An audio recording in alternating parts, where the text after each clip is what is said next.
guys, it's Coral. I'm here to do my demonstration speech. Today I'll be demonstrating how to do a blood pressure. Unfortunately, with the COVID-19 going around, my job wouldn't allow me to bring a blood pressure cuff home from work, so I'm just going to show you the best to the ability with my hands that I can. Blood pressure contains information on how much your heart is doing to keep blood circulating through your body.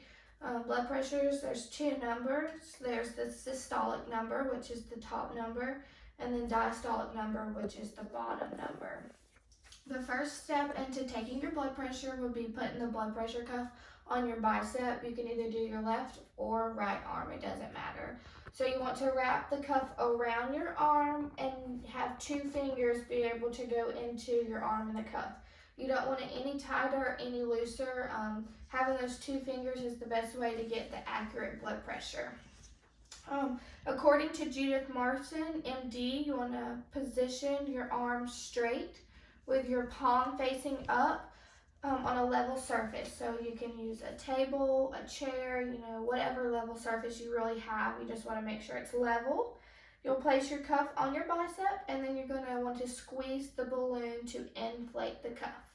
Step 2 is going to be inflating the cuff. You want to inflate anywhere between 20 and 30 millimeters higher than your systolic blood pressure. So say your blood pressure was 130, you're going to want to go 20 to 30 millimeters above that. So that would be 160 or 170, anywhere between that. Once you inflate the cuff, step 3 would be to release the pressure. So once the gauge reads over your normal systolic number, you will release the cuff and listen for your heartbeat. How you listen for your heartbeat, if you're doing it manual, you'll put your stethoscope on and place it right here on your arm and listen. If you have an automated blood pressure machine, it'll automatically just read your blood pressure for you. But if you are doing it manual, according to WebMD James Beckerman, you're going to slowly release the pressure in the cuff and listen carefully for the first pulse beat. This is your systolic number. And then you want to listen carefully the sound that disappears. When it completely disappears, that is your diastolic heartbeat. That would be your third step. Your fourth step is going to be putting the two numbers together. So if your first number, the systolic number you got is 132 and your diastolic number is 80, your blood pressure would be 132 over 80.